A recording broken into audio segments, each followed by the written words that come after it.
From Provo, Utah, this is the Ultimate Final Fantasy Podcast with your hosts, Joseph DeGolier and Kaleb Schweiss. This is Ultima Final Fantasy.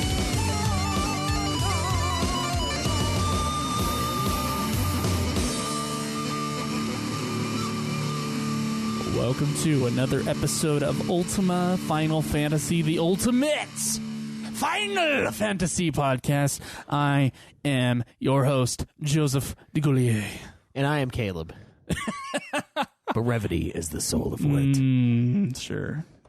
No, I guess someone important said that at some time. Yeah. And then someone else not so important didn't listen. All right, so this week we have a very special episode. We've invited one of our patrons on for an episode where we just talk Final Fantasy. It's our episode invite. I know we owe a couple more to a few other people, and we're really looking forward to making schedule adjustments to get that working. I know there's some conflicts there, but really looking forward to hearing what Brad has to say. And gotta say, I love these episodes. I think they're a lot of fun. Just reminiscing about it, seeing what other people think. It's a blast. Other people's Final Fantasy histories. Yeah, like where they started, where they are now. Yeah, it's good. I think that's like the number one thing that people listen for is sort of people listen to this show, I think, mostly for sort of like a look back into their own Final Fantasy history. You think so? And I think it's really cool for other people, like when we have guests on or when we talk about how we got into the games. I really do think that's like what our show is for. If not, detailed speak into Final Fantasy. Yeah, fair enough. I can see that. So let's do our plugs out of the way a little bit. You can go to youtube.com/Ultimate Final Fantasy. Find us there. Twitter @UFF Podcast and @Joseph DeGolier. That's DEGOLYER. Facebook.com/Ultima Final Fantasy. Patreon. You can support us on Patreon. Just $1 a month gives you the episodes early as we're done mixing them, in fact. And twitch.tv/Ultima Final Fantasy to see Kaleb Schweiss play a certain Final Fantasy game that we're still on. And you can go to ultimafinalfantasy.com, find all that and more with our forums. Talk to other listeners, ask us questions, all that shit is on there. Schweiss, where are you in Final Fantasy IV, the After Years? I am glad you asked. I just barely finished all the little 2-hour spin-off quests with the main characters, and I am now in the bulk of the game where I load all my save files. Since I didn't override any of mine, I had all of them to load. All my save files into the big bulk save file, and I'm about an hour into that, hour and a half. Mm-hmm. It's really open. Like, there's a lot of different stuff you can do, and it's not that structured, it seems. So I've been kind of just jumping around doing certain quests. Did it pull a Final Fantasy XIII where you play the initial part is like really linear? Kinda, yeah. With all the different characters, and then suddenly it's really big. That's how it seems. I'm not 100% sure if that's truly how it is. It's just I've gone to different areas and I've been able to engage in kind of different side quests, like with the summons.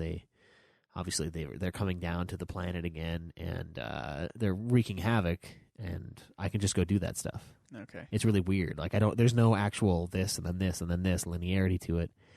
At least that's how it seems. I haven't completed any of the summon spin-off things yet, but that I can go into their areas. Yeah.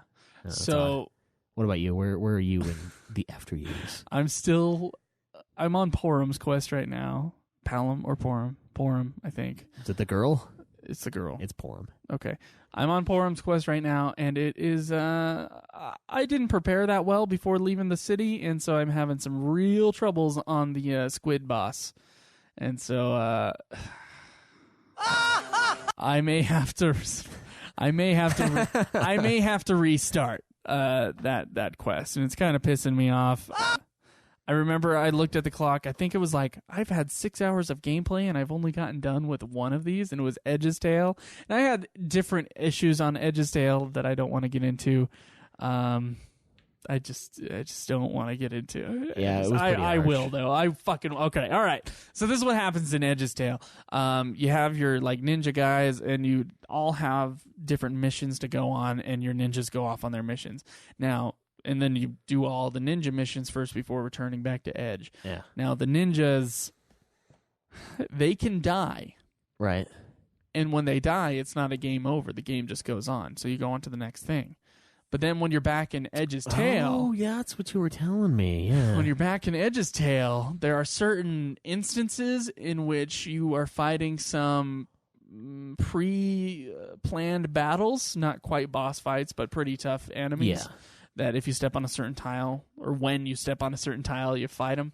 Right. And they're supposed to come in and help you out. And they do. And I had a couple that didn't come in and help me out. So some of them did live, though. It wasn't just you. Yeah, but only after the super fucking tough ones that I can't remember the creatures' names, but they were rough. And it was Edge by himself. So I spent 20 minutes leveling up, and then I hit a behemoth on accident and then died. And so my 20 minutes of leveling up were gone. And then I had to do that again, basically. And then I was able to fight him, and it was still a tough battle, but I did it. And that was just awful. And then, of course, an hour worth of Porum's quest with me dying a couple times, and I'm stuck where I'm at right now. I did not buy the right equipment. I had to run away a lot. I'm just running out of MP a lot. I may have to restart the quest and get the right shit. Damn. It's been awful. It's been awful. So with the game is brutalizing me. It's raping me up the rear end. Well, have you done any of the bands for any of their band moves? I have not. I would suggest doing those. Okay. Because what's your party with Balam and Porum? It's both of them? Yeah. Okay. I would band them together. It's like a flashback right now. Yeah. Oh, that's right. Yeah, it goes back. I just try the bands. I'm not sure if there's any in that portion, but I don't know why I'm having so much trouble. It seems like it wouldn't be that trouble of an area, but I am.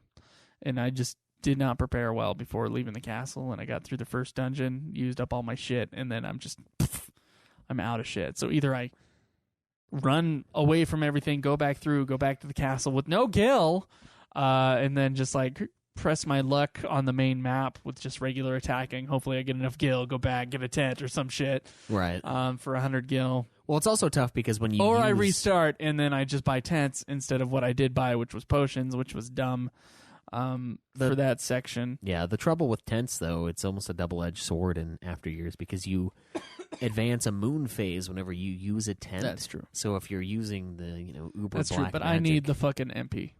I need the MP, and you can't buy ethers. So they're way too expensive. You can't buy ethers at 5. You have 500 gil when you start out that quest. You don't have 10,000 like the ether no, costs? I don't. Yeah, it's pretty sick. I experienced some difficulty along the way. Not quite like that. I don't think I've died since I died in the Lunarian one a bunch of times, but before that, I think it had been like 3 or 4 missions. Yeah. So I got used to what I had to do. I was like, okay, I'm just gonna have to suck it up and just fight a bunch of stuff, go buy some shit, go back in and dominate.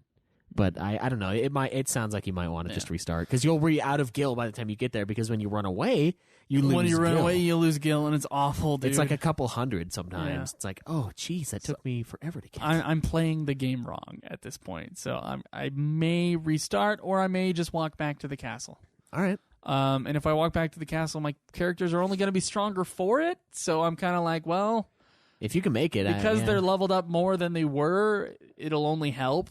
Right. So maybe I should just keep the 50 minutes of game time I have right now on them. That wouldn't be the worst plan. I mean, no, because you're right. You do have the levels, and when you go through the most annoying plan, I was really fed up at that point because this was after like 6 hours of playing. Because I was like, I don't have any time during the week, so I'm just going to play it all right now. Yeah. And you didn't get much accomplished. And yeah. Edge's tail I was having problems on that, and then I had problems on this one, and I was ready to smash the PSP. I was ready. I was so ready. I reached that point with Rydia and the Titan thing because I just kept dying. See, I had less problems on Rydia. That's weird. I don't know what it is. It happens every time. It's like, I have problems with this guy, you have problems on that guy. Neither of us have problems on the other guy. No, it's true. Not a single fucking problem. Just blazing through, and yet you're retarded there, and I'm fucking retarded when it comes to Rydia. I don't know what it is. I don't know, maybe it's just the way our play styles lend. Maybe ourselves to the game, but I guess. It's so dumb. All right. We're going to forego news this week since we're obviously not going to be able to get to the review next week like we were planning. We're going to have to push the review. You know, if you want a really detailed, nice review, we can't rush this thing in a week. So, you know, we'll get to news next week. We talked a lot with Brad earlier today, and so let's get to it. Please do.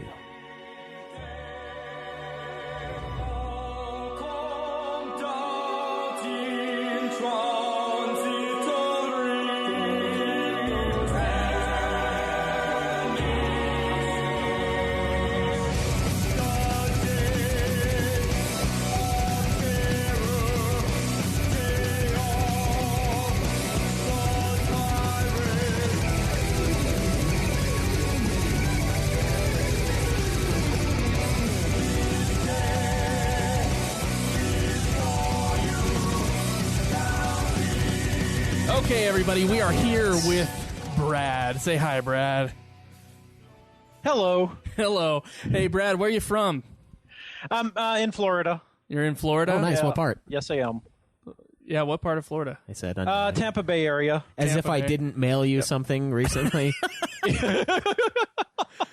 You guys should know. Yeah. Tampa Bay. Is that in the like the handle? Where is that? I don't actually know. I'm sorry. It's over on the west coast of the state, down in sort of central Florida. Oh, okay. Oh, okay. All right. Yeah. Yeah, I used to Yeah. live on the Panhandle probably about 10 or 15 years ago. Oh, nice. So, yeah. My dad's from Middleburg. So I have no idea what family that is. down in Florida. Nice. It's all coming together in Yeah. Florida. It is. That's where it's happening. So let me ask you real quick. How did you hear about the show? Honestly, it was from the interview you did with Nero. Oh, really? Yes. Oh, Well, so thank got- you, Aniro. Yeah, thank you. Good God. I'm glad to get. So you're an FF14 player then? Yes. I'm assuming. Yeah. Or at least FF11. Oh. Yeah, I am. I've now, I am a FF14 player, and I have been playing since 1.0. Oh, So, but that doesn't necessarily mean I'm caught up. Oh, okay. Yeah. not through Heaven's Word or anything like that. No. then. Okay. That's all right. Well, neither are we. So we've got to go into some preliminary Final Fantasy questions. First off, when in your lifetime did you ever hear the words for the first time, Final and Fantasy? Put together. You mean together or separate? Yeah, put together, not separate. Search your thoughts. Where did you ever hear about Final Fantasy before you ever started playing the games? Well, that would actually be Nintendo Power. Oh, nice. Oh, wow. Back in when the Final day. Fantasy 1 came out, Nintendo Power was all over it. Nice. For issue after issue. And I wasn't into RPGs at the time. I had no idea what it was, but obviously Nintendo Power thought it was something, but I'd never played it. I didn't care, but yeah, that was the first time I'd ever heard about it. Okay, when did you first pick up a Final Fantasy? And I mean, what game was that? And that would be 6. Oh, and that nice. was Okay. that would be 6. And that was actually in college. That was around 97, I think. Tell us was the first time I played it. Tell us the story about how you got to play that game. Well, we always hung out, bunch of dorks and geeks, I like to call us, but we always hung out in the computer lab in between classes, just playing video games and things like that. Well, one of my friends decided to bring in his Super Nintendo, and we connected it up to the television, and we were just bringing in games occasionally, Mario Kart, Street Fighter 2, stuff. Killer Instinct, things like that. Yeah. And then one day he brings in Final Fantasy 3. Now we know it's 6. Yeah. But The lie. So silly. Anyway. but yeah, I that opening intro got me. Mhm. And that entire opening sequence, I wanted to play more of it. So I borrowed his game and I plowed through the game, and then after I beat it, I went out and bought it and played it again. Nice. Very nice. Well worth the purchase, I believe. Did you ever play Final Fantasy 2 or 4 or Final Fantasy 1 after that? Yes, I did. After that, I went back to 1 and 4, respectively. I found both. I found both on eBay, so I played through 1 and I played through 4, and after 6, I really didn't. They were okay. Mm-hmm. Yeah, they're kind of. It's kind of hard going back. I mean, I could appreciate them for the time, but after 6, I'm sorry, it just didn't compare. It didn't compare. Yeah, we agree. Yeah, which also I'm probably not going to have a popular opinion on this, which also kind of brings me to my disdain with 7. Oh, okay.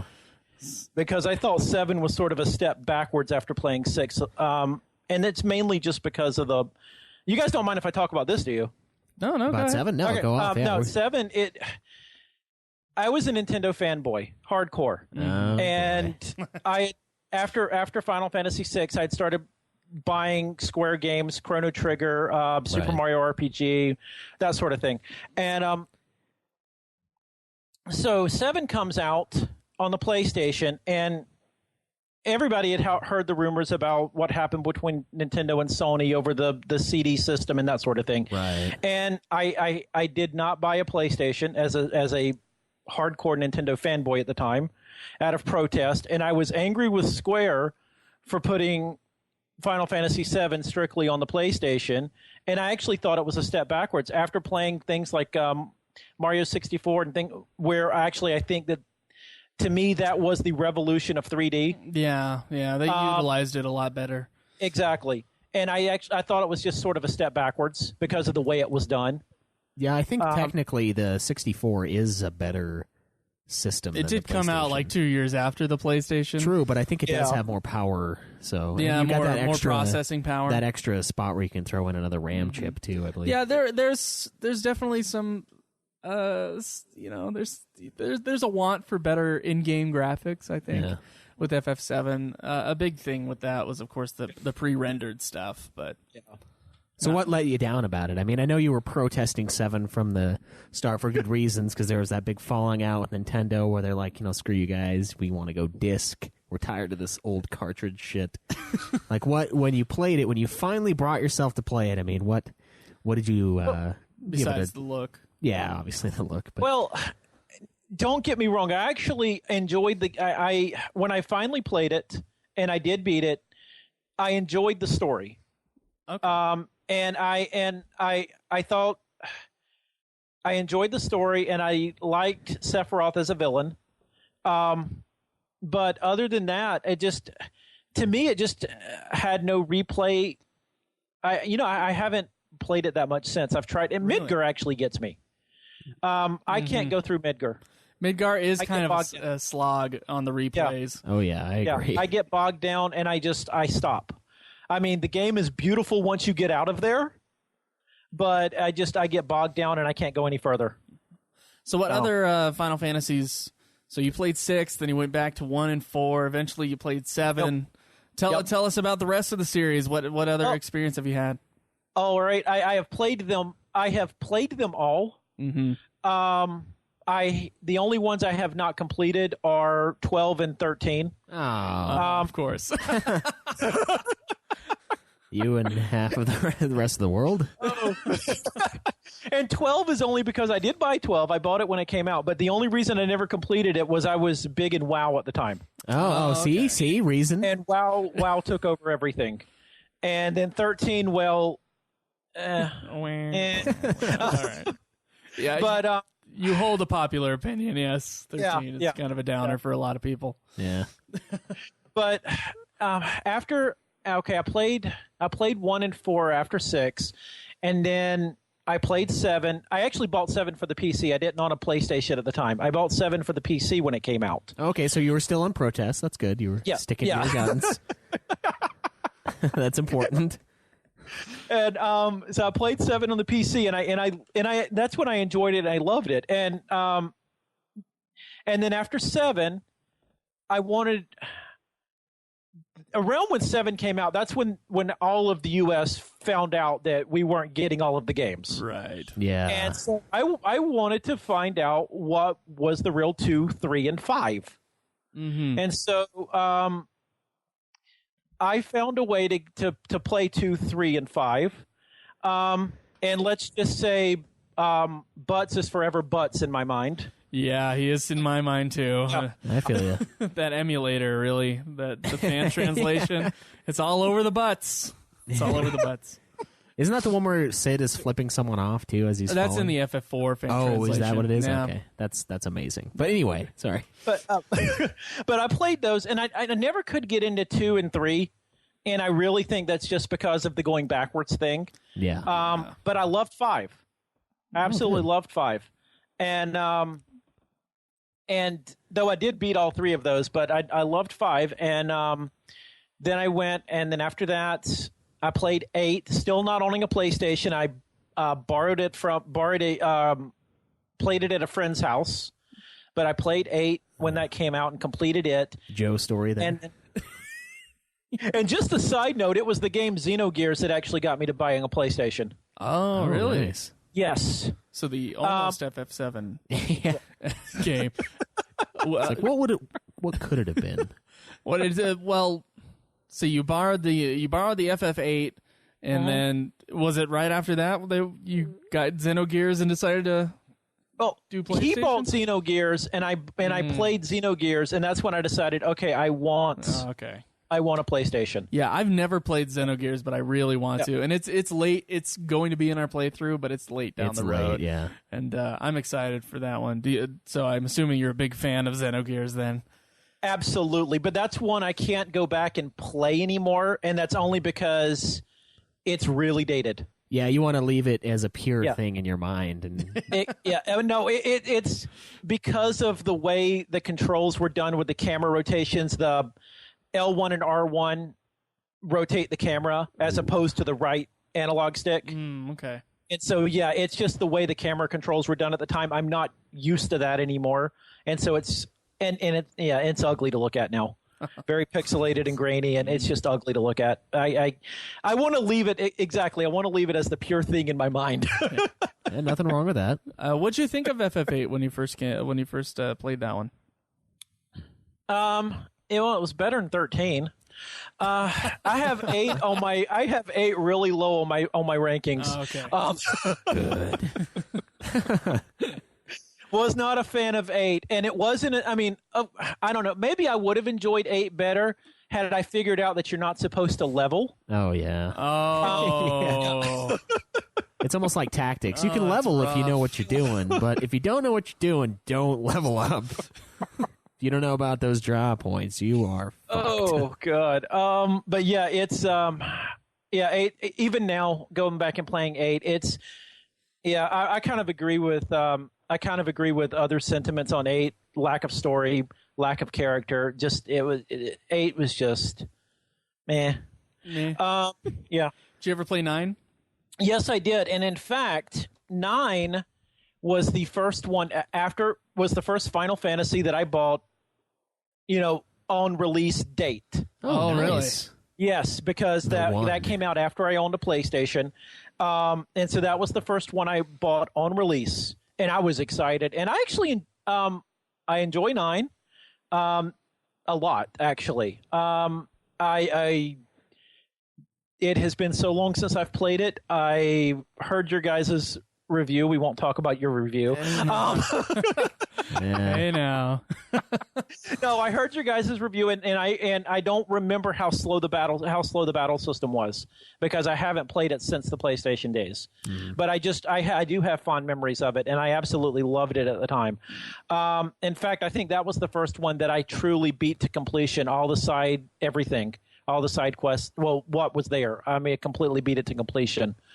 And then 10. Shame. Yeah. and then I bought 10 when that came out. And then I did play 11 for a while. In fact, I bought 11 when it first was released in the U.S. I was excited about it. It was a Final Fantasy MMO. Oh. Yeah. Yeah, so you're a big MMO player then. If WoW was getting in the way, And you bought 11 on release. You obviously listen to the Limit Break Radio. You must be a big fan of MMOs. I'm an MMO fan all the way back to the EverQuest days. Oh, okay. Oh, man, you and Baindrum hit it off. Baindrum was a big... He would always talk about EverQuest when we were playing. Yeah, he's like, well, this game does this, but EverQuest does this. It's like, damn it. But I will say this about EverQuest and those games of that era, including Final Fantasy XI, I have fond memories, but I like where MMOs are today. Okay. I don't want to go back. So how much 11 did you play? Off and on, I did not. WoW got in the way. I played 11. I probably got to. I think I was in my 30s.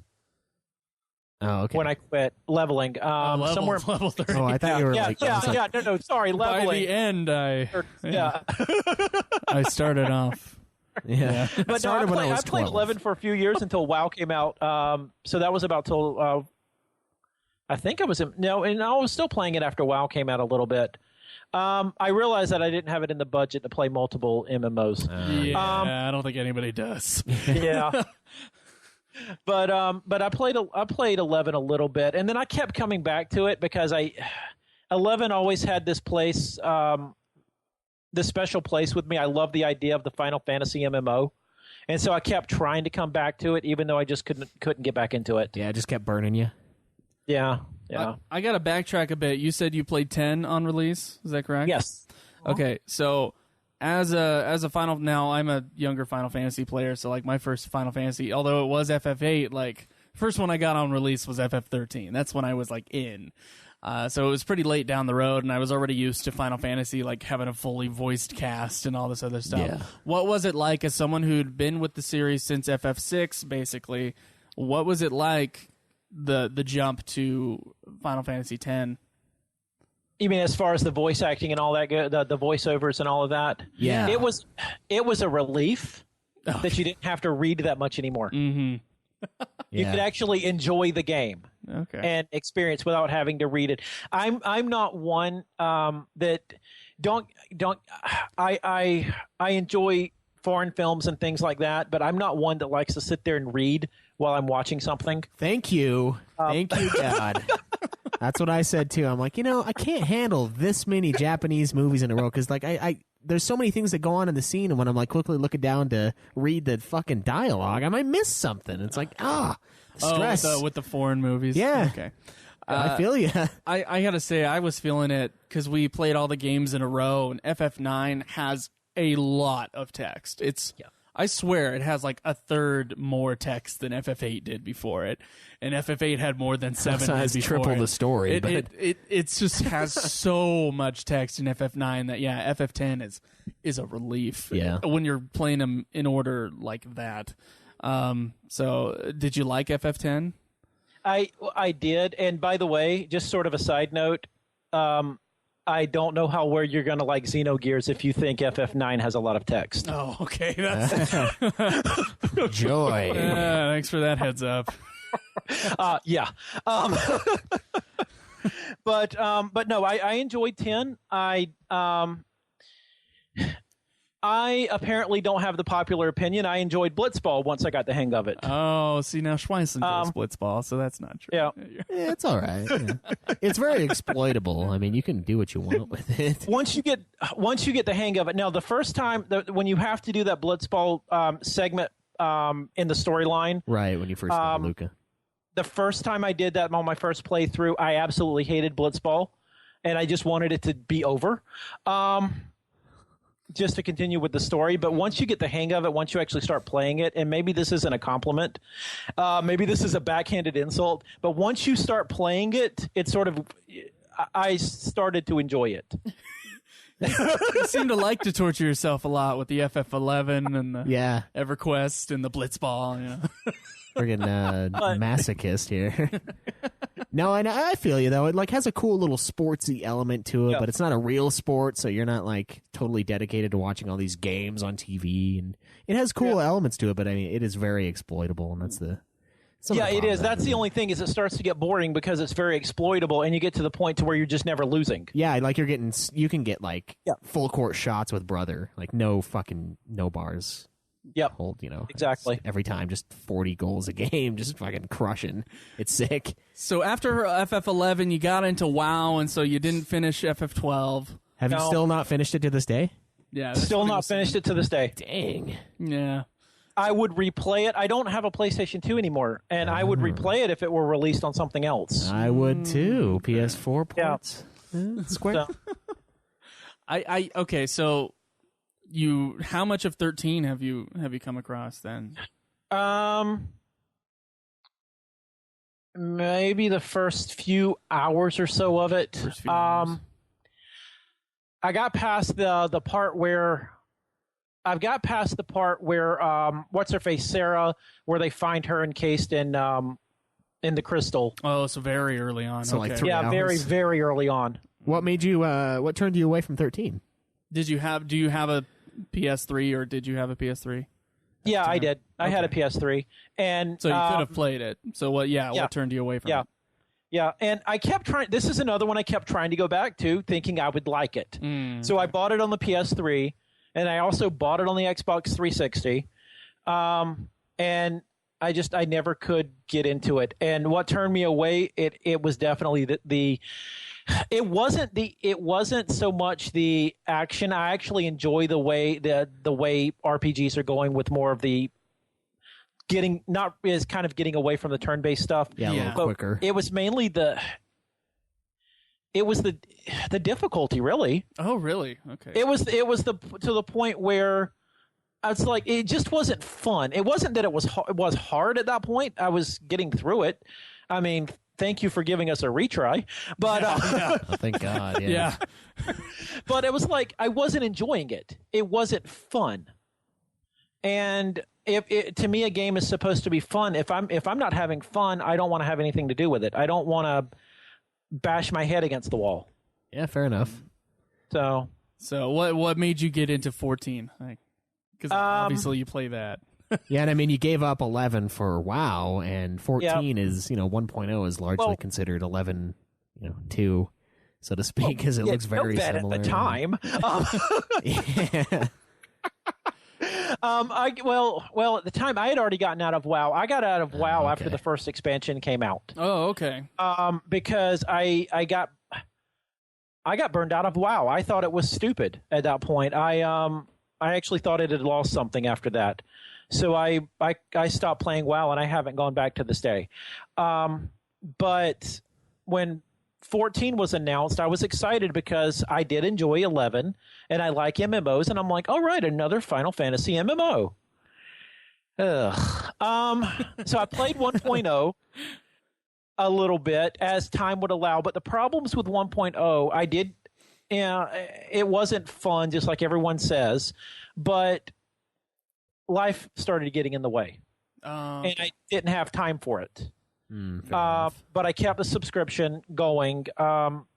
Some point, I can't remember if it was the beginning or if it was toward the end when they decided that when Square finally admitted that that they fucked up. That was a piece of shit. That they stopped charging for subscriptions. I can't remember when that was, but there was one point where they weren't charging a subscription fee. Mm-hmm.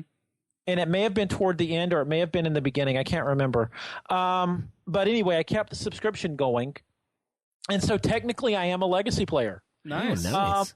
Is your name in there then? Have you searched for it? In the credits after 14, A Realm Reborn, it shows like the legacy players. Does it really? Yeah. Yes, it does. And I will let you know when I finish Realm Reborn. Nice. I think it might show it in the... No, never mind. You might not have completed the main story for that, I guess. Okay. I'm currently a level. My character's currently his main job is currently at level 40. Oh, okay. You're getting there. Then. Nice. Again, like life got in the way. And to me, other things took priority over gaming at the time. But when 2.0 came, when A Realm Reborn came out, I did do the beta on that. And I did pre-order that, the collector's edition, and I started playing that from day one. But then, other things got in the way, and the way life goes. Yeah. And then I'm finally getting back into it now. Are you going to play FF15 when it comes out? Yes, I've been playing the demo. I bought Final Fantasy Typo just for the 15 demo. Yep. So is it a typo to you? Like, what was that? You called it Typo. Do you think? How do you feel about Type 0? Did you play it at all? Oh, Type 0. Yeah, no, I'm giving you shit, but it does. A lot of people criticize the hell out of it, so I thought Typo was pretty funny. Final Fantasy that Typo one. Yeah. So did you even touch that game? Because I mean, Joe and I, we bought it to play the demo for 15. In all honesty, and we're like, okay, we'll see you in a few months. Yeah, later. I don't know. Did you? That's basically kind of what I did. I really haven't touched it yet. I know a lot about it because a friend of mine's been playing it, but yeah, I haven't played it. I bought it mainly for the Final Fantasy 15 demo. All right. How much of the FF spin-offs have you gotten into? Real spin-offs or things like Chrono Trigger and things like that? Either, yeah. All right. I played not that much. I played Tactics a little bit. I played Mystic Quest, and I've completed both Chrono games, Chrono Trigger and Chrono Cross, if those count. And then if we're counting Xenogears, I've played through that. That's really about it. Oh, that's not too much. It's more than I got. Yeah, that's true. So you never played Dirge or anything like that? I know a lot of people hate Dirge, and I kind of liked it, but we'll see when we get there. It's around the corner, but yeah, cool. I'm always looking forward to some of the spinoffs. Obviously the Chrono, which we will play, as we've said. Are we gonna play Chrono Trigger? I think so. Oh, okay, all right, we'll play it. I feel like if we hear that like another 200 times before then, we're just going to exit out and just not even talk about it. No more Chrono Trigger. We won't even acknowledge it. We'll just we won't say anything. So I would rather get your take on Xenogears before Chrono Trigger. Actually, I think you might. No, you'll get it after Chrono Trigger. Oh, that's right. Chrono Trigger is one of the because it'll be ones. Chrono Trigger, Chrono Cross, and then Xenogears. Yeah, and then Bravely Default and Bravely Second, and then that'll be the last game in the whole entire podcast. Well, unless other stuff comes out. Unless which some of it already has. Well, no, but games plan to be FFs that never were FFs is the final thing. Yeah. And so. Yeah, that'll be I almost forgot. I did play 10-2 a little bit. Oh, okay. What'd you think of 10-2? When it came out, I jokingly called it Final Fantasy Dress Up Edition. Oh, nice. Yeah, that seems about right. Yeah, that's perfect. Man, I can't get past the first 2 hours with the pop concert. I honestly can't. I can't. I didn't either. Yeah, I don't envy you guys when you have to play it. I'm going to try to platinum the fucking thing. People are telling us it's great once you get past kind of the mental block of it all. But... So play the first part wasted, and then it's fun. And then if you're ever concerned, like, oh, maybe I should look up what to do in the story, just like, no. Don't look it up. Just follow the blip. So do you have your rankings ready, Brad? Yes, I do. Okay, tell us your rankings, like your favorite FF games to the worst FF games, and tell us why you feel that way. Okay. Well, 6 is at the top. Mm-hmm. And that's mainly because it was the first one. It's the one I've got the most fond memories of, the one I've replayed the most. And the story, it's not just the story. It mainly goes to... a lot of it has to do with it being the first Final Fantasy I played and the memories that are attached to it. So, have you replayed it recently, just out of curiosity? Like, when was the last time you went through 6? I played it on Steam recently. Oh, okay. So it still holds up. That is a sign of a fantastic game. Have you played it on Steam? No, I've heard the character models are a little fucked up. It's not just that. I don't know if this is the port of the mobile version, but the way they do the active time battle, the way the interface is done, it's real janky, and it's to me it's stupid and almost unplayable. Oh, that's too bad. Yeah, and it's because it's all these big. It's like with the active time battle, all your menus come up from the bottom as the ATB gauge is rising. Those are the ATB gauges. Oh, that's fucking weird sounding. So yeah. like the little Yeah. Oh, that's awesome. You're like, fucking come on, get there. Exactly. That's exactly what I'm like. Come on. And then when you select a menu command, it basically takes it's a big overlay of the subcommands within that on the screen, almost like it's made for touch. Oh, that's Jesus. It's horrible. I want my old Final Fantasy VI back. Oh, that's too bad. Denounced. I guess there are emulators out there if you ever want to play that Super NES version. Yeah. I have my fond memories. Yeah, just leave it at that. keep them there. I love FF6, and I totally agree. I actually think like it wasn't my first Final Fantasy, and I think it's the best game in the series personally. Yeah, it's up there. Yeah. So what's your next game? 9. 9. Okay. And that is strictly because the amount of time I put into it being the first Final Fantasy I bought on release. I've got almost as much fond memories of that as I do 6. I actually thought I enjoyed it. It was fun to play. I've got to go back and play it now. But yeah, it was fun to play, and I thoroughly enjoyed it. Yeah, we really enjoyed it too. We did, despite contrary our to review. popular belief. Yeah. But I think another part of it had to do with I like the callbacks.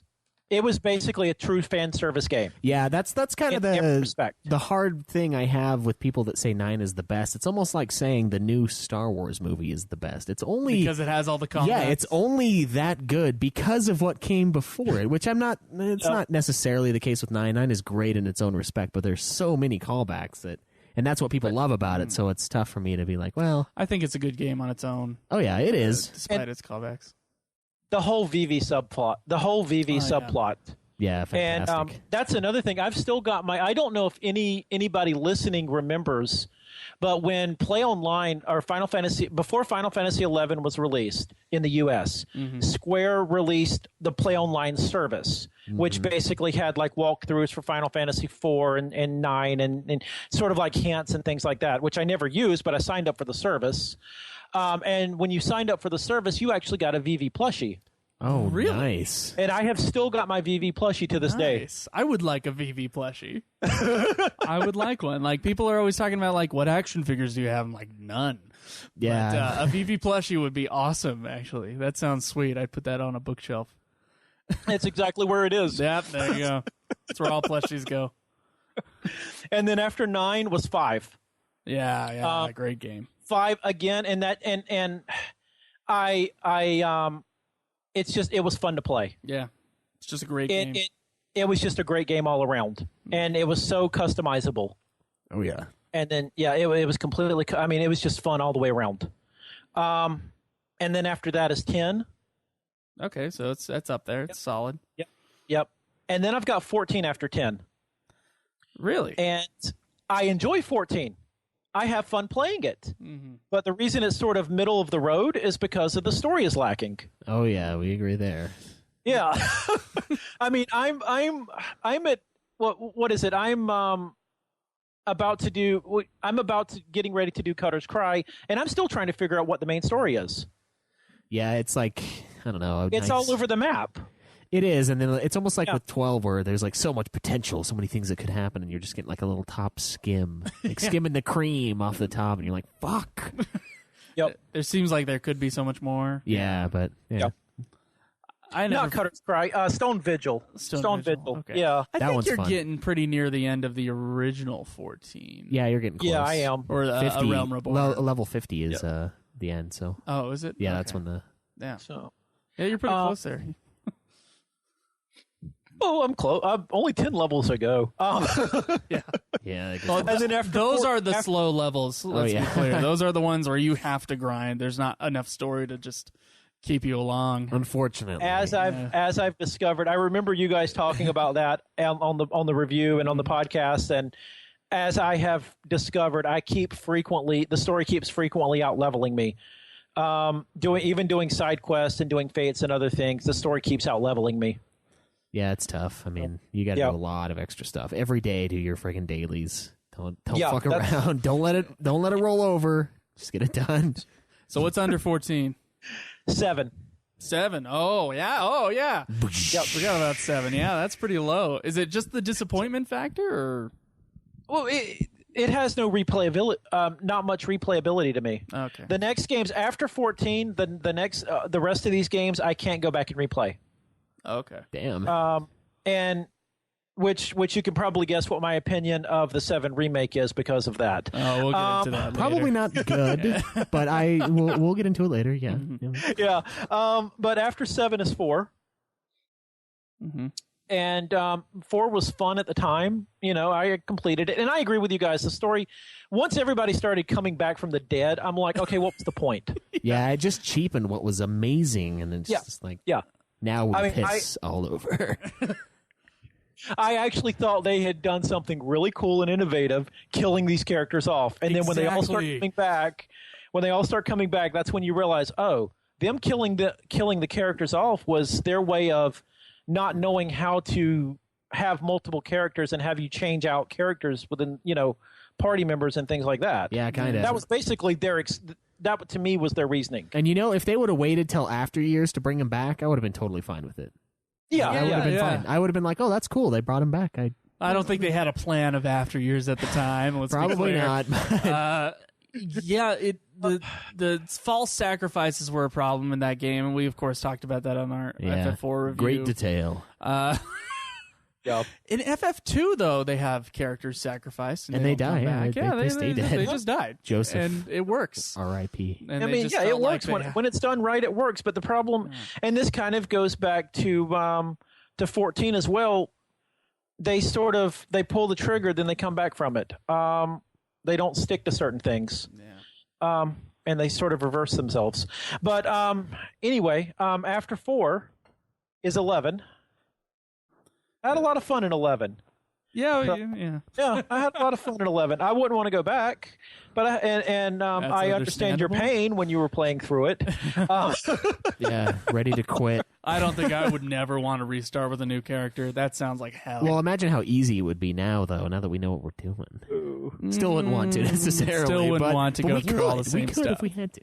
No. Yeah, but it's even though it's still a lot easier now than it was when it first came out. Oh yeah, it's been that. nerfed. It's fucking beautiful. And then after 11 is 8. And then it's 8, 2, 3, and 1. Oh, 1 is the worst, really. 1 is the worst, yeah. There's a lot of the old school players that picked it up, back in the day. They revere 1. And admittedly, it was a fun game. There's a lot of good stuff about it, but what makes you put it at the bottom? I mean, what gives it that ranking below 2 even? It had it really had no story. Yeah. Yeah. I mean, and granted, I get it.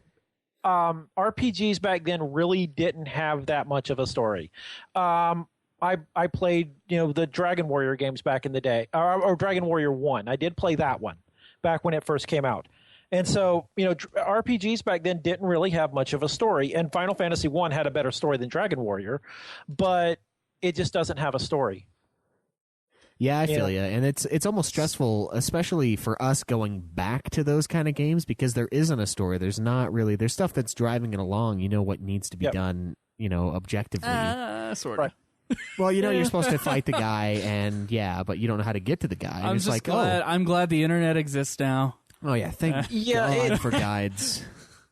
It's a pain in the butt when you don't have YouTube. YouTube or things like that to kind of refer to.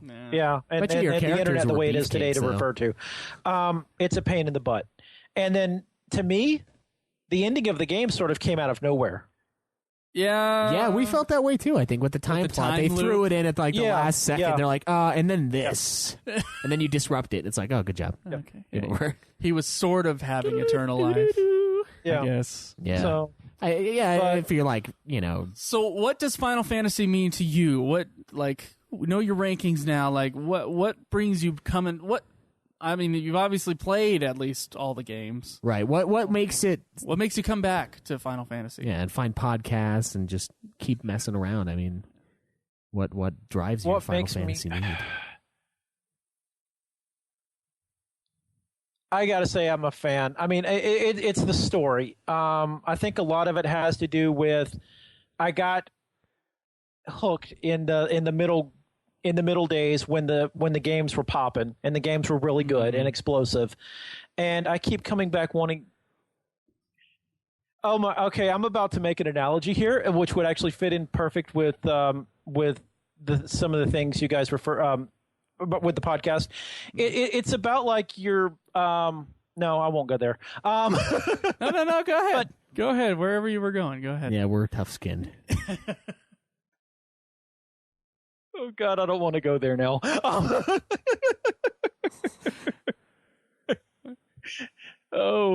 It's I'll just say that it's you keep wanting to get that experience back of that one most exciting time, and you keep hoping each time you come back it's going to be exactly the same experience you had, and then you keep getting disappointed each time. I don't know where I'm going with that. No, but I get what you're saying with that. Honestly, it is a lot of it has to do with whenever we got into the game series, that seems to be prime time. I mean, there's something. Yeah. Although I've tried to objectively review the games, which is of course impossible, but I've tried to objectively review the games as we've gone along in this podcast. But there's still something about once a week, I'll have this little tinge where I'm like, play FF8 again. Like, yeah, you want that FF8 experience you once had in junior high. Like that's what you want. And I'm like, maybe I should play FF8 right now. It's like, yeah, see, if that happened for me, it'd be during a nightmare, and I'd wake up in like cold sweats, like, oh my God, oh, I almost played it again. Oh, Jesus. No, I feel you though, and I mean, I don't think there's a single Final Fantasy fan out there that doesn't want the next game to be the greatest Final Fantasy. They want ever. it to be like that prime time for them, and you know what? There'll be a gamer out there who's 14 years old right now. When Final Fantasy 15 comes out, it's going to be his thing. It's going to get him into the series, and Final Fantasy 15 will be his thing that every Final Fantasy from then on is going to be the thing that he's going to judge it against. Right. Yep.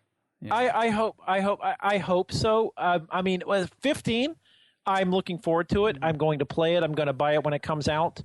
But I really don't have high expectations for it, just based on recent history with Square Enix.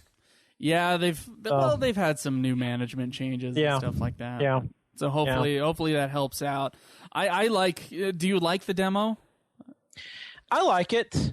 I like it. I like the combat. I don't know if I'll do what is it? It's supposed to be turn-based or something is going to be an option when it comes out, or they were saying something like that. I'm actually kind of concerned about that. Yeah, it's like an option, some sort of ability to. I don't think that would fit well with the game at all.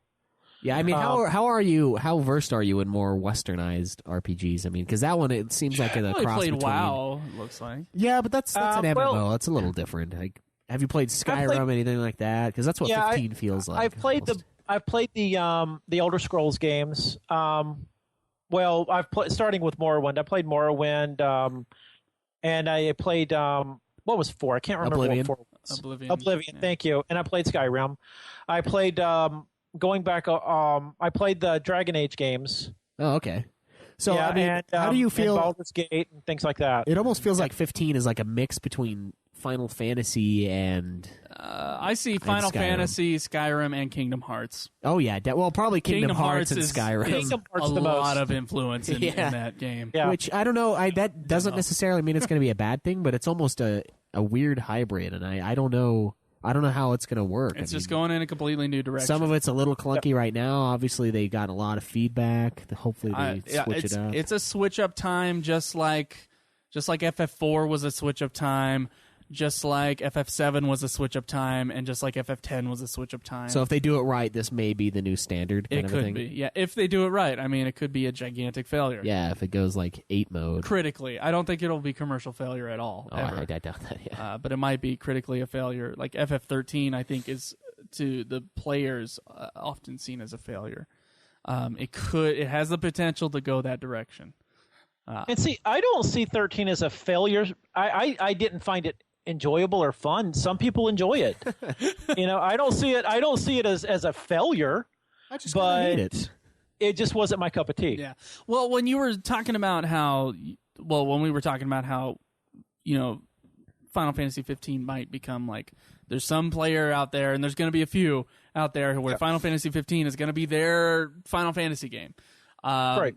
FF13, if you look on, now I know YouTube is the shithole of the internet, but if you look on like YouTube comments for like FF13 videos, you'll see that there'll be players that was like, this was my first Final Fantasy. I love this game and stuff like that. And of course, there's going to be the trolls that are going to be like, fuck you. You don't know what you're talking about because Final Fantasy VI is the best ever.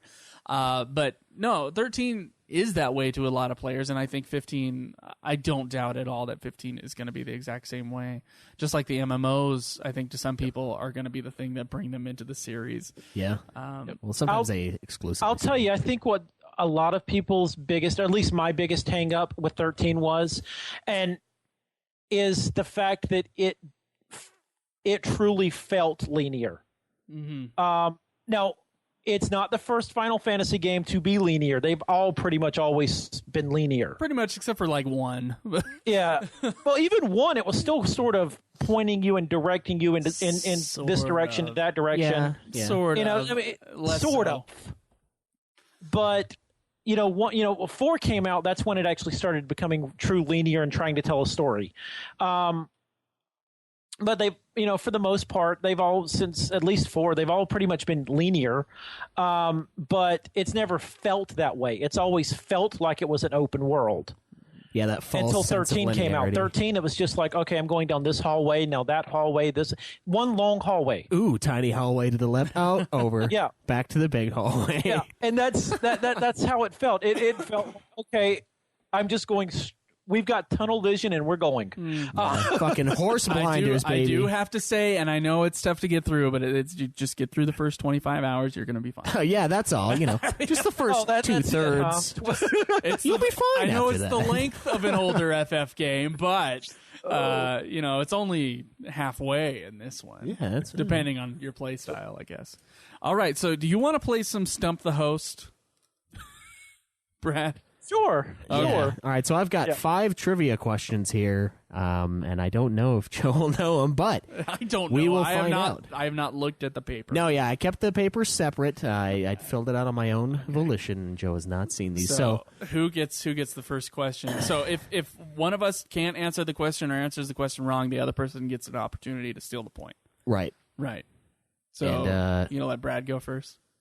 Brad goes Okay. first as the guest. Brad goes first. All right, so what was the name of the traveling merchant in Final Fantasy X? You first meet him on the ship, you give him some Jesus, money, dude. you help him out, and he gives you deals later on. What was that guy's name? You got. I don't know. I actually knew this one. You knew this one? Yeah, I did. Okay, so Brad doesn't know it. You All gonna right. let me No, answer? I really don't know. Yeah, Joe's turn. Okay. Pass to Joe. Yin. No. Damn it. Okay. What do we want to do? Do we pass it back, or do we just cancel this one? No, I think Brad gets one more try. One more try? Yes. Brad? Same answer. I don't know because I really don't remember. That didn't jog anything? No. Okay, so Rin is the one you were thinking of, and that's the Albed guy, but that's not damn it. him. Okay. The guy... I mean, I remember the traveling merchant, but I don't remember his name. Was he the one who talked like this? That's Rin. Oh, the that's traveling Rin. merchant was the British guy, Owaka the 23rd. Oh. I'm Owaka the 23rd. Merchant extraordinaire. Waka? Owaka. Owaka. It's like O, comma. Owaka. Yeah, Yeah. I fucking had no idea. That's All right, all fair right. enough. So fair enough. no one gets points on that one. Boy. Okay, so I get to answer the next one, right? Yes. Okay. What game comes first in the Evil East series? What game's storyline? Oh, like chronologically? Yes. Oh. Okay. Final Fantasy Tactics. No. Wait, yes. Yeah, no. Vagrant Story. Wrong. Damn it. Okay, Brad. I was actually going to say tactics, but I don't know. I really don't know. Well, you got Throw a 6 guess out. games. You can guess it It's right. 6 games in there. Yeah. Just go which one you feel is correct. I mean, just out of a hat here. Virtual hat. I'll say tactics. Also wrong. All right, Joe, you got one more chance to redeem yourself as a podcast host. Final Fantasy XII. Yes. Oh! Final Fantasy XII. That would have only worked because he said Tactics, dude. I was thinking it was Final Fantasy Tactics Advance 2, but then I was like, wait, no, maybe Vagrant Story goes in front of it. No, yeah, Final Fantasy XII is the first chronological release game. Okay, all right. All right, Brad. That's right, because Kaleb was talking about how like things get killed off later on in the series. Yeah, like, there's more creatures in FF12, and then like suddenly there's like no races. Yeah, there's pretty much humans. They get there's some sort of genocide. Yeah, some sort of concentration camp for the lizard people. The Evil East world. You know. Okay. All right, Brad. What weapon does Beatrix wield in Final Fantasy IX? Oh, fuck you, Kaleb. Oh, now, this one, you know, if you think about it, it makes sense. It's one that's in the series. It's common. You hear it a lot. It's reused. It makes sense to her, you know, what she does, her job. It all works. Dude, that's a rough one, man. that is rough. Where did you get? How did you get these questions? Well, first off, I'm an asshole, and I was like, how do I make Joe look lesser? It's the easiest way. Now, this one I did dig up, but I do kind of remember, and it does make sense with the hint I gave, but I don't know. Do you have any guesses on any Final Fantasy weapons? God, I can see her, but I cannot. You can only see that sweet eye patch. Oh God, I don't remember. All right, you want to pass? Yeah, we'll pass. All right, Joe. What weapon does she wield? I'm gonna guess I'm guessing the name of the weapon is Alexander. Nope, that is the summon. I mean, you know that. But Well, I thought maybe the weapon could be called it. You want to give Brad one more? Brad, you got any other ideas? it's not Alexander. It is not That Alexander. I can tell you. But it is some other common name in the Final Fantasy universe? Yes, it's Okay. reused multiple times. Okay. Brad, you got another guess? Man, these are way too brutal. I was given a third guess on the last one, so give Brad a third round. All right. Dude, that one's a fucking brutal question, It's, man. What's wrong with That you? one is brutal. Just think what Beatrix does, and think of weapons that are similar to that in name. Do you know how long it's been since I've played 9? A long time, apparently. It's all right if you don't know. It's the Flixer I hair don't know. weapon. I don't remember. All right. What It's is Save the Queen. Save the Queen. Oh, my God. Oh my God. That's right. Fuck, dude. Oh, you piece of shit. Thank you. All right, so Earthwave. This is for Joe. Earthwave is an ability used by what Final Fantasy character? It's a character, not a summon or anything like that. Not a summon. It's a move. Earthwave. Mm-hmm. This is a game that we've played. Yes. Vegeta. Earthwave. Wait. Vincent? Close, but no cigar. Ah, damn it. All right, Brad, you got any guesses?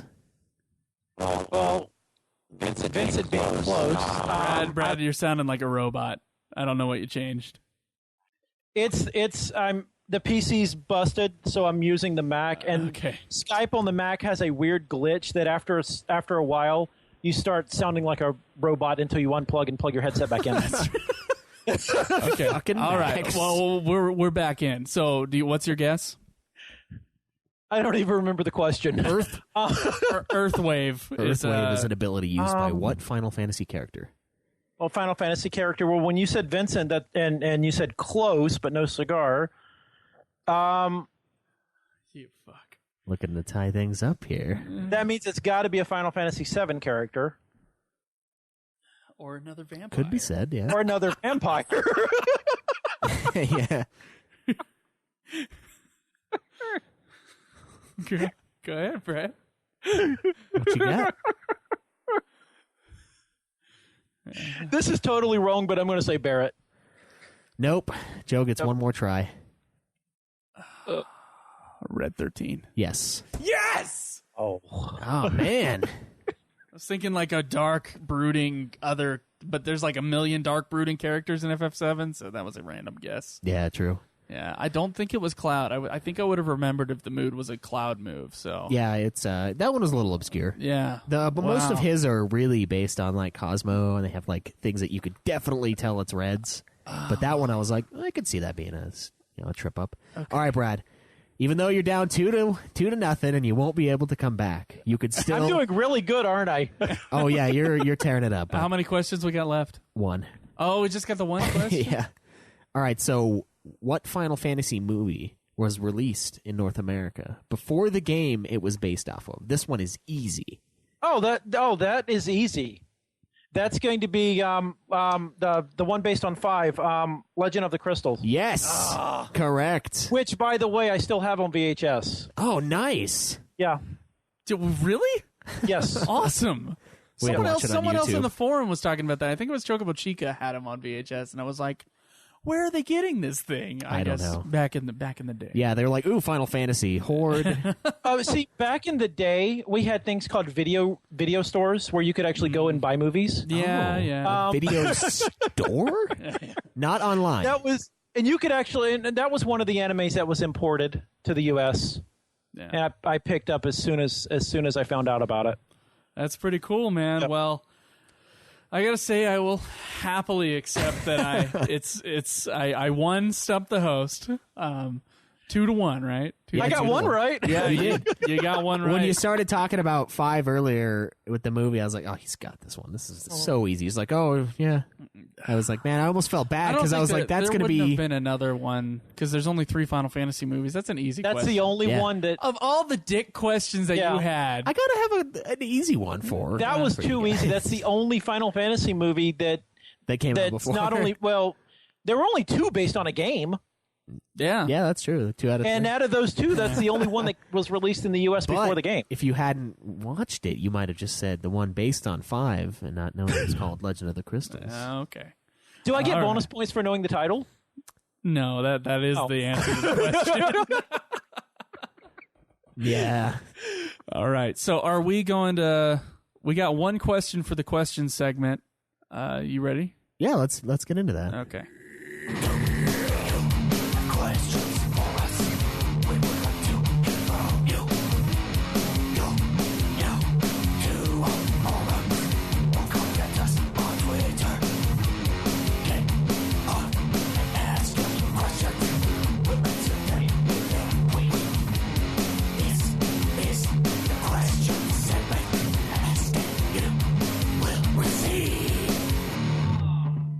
All right, so this week's question comes from Minzara, and it's titled, Why you against an FF7 remake so much?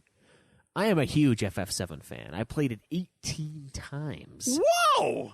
Beginning to end, I simply love it. Can quote every word, can name every character. However, unlike you guys, I have no issue with the remake. I really liked Advent Children and the spin-off stories. Liked everything I saw in the recent trailer, too. This is how I see it. They already have FF7 as is. It's the best game ever. If I want a pure FF7, I can go back and play that at any time. So the remake being a completely different take on the same story is fine. Not only will it introduce younger gamers to the story, it will give us something different instead of the same exact thing repainted. I love change, so I honestly don't understand why certain people are so bent out of shape about the remake. In short, why you against it so much? Why can't you just enjoy it for what it is, a retelling of an amazing game? Why spend all this money to remake the exact same game?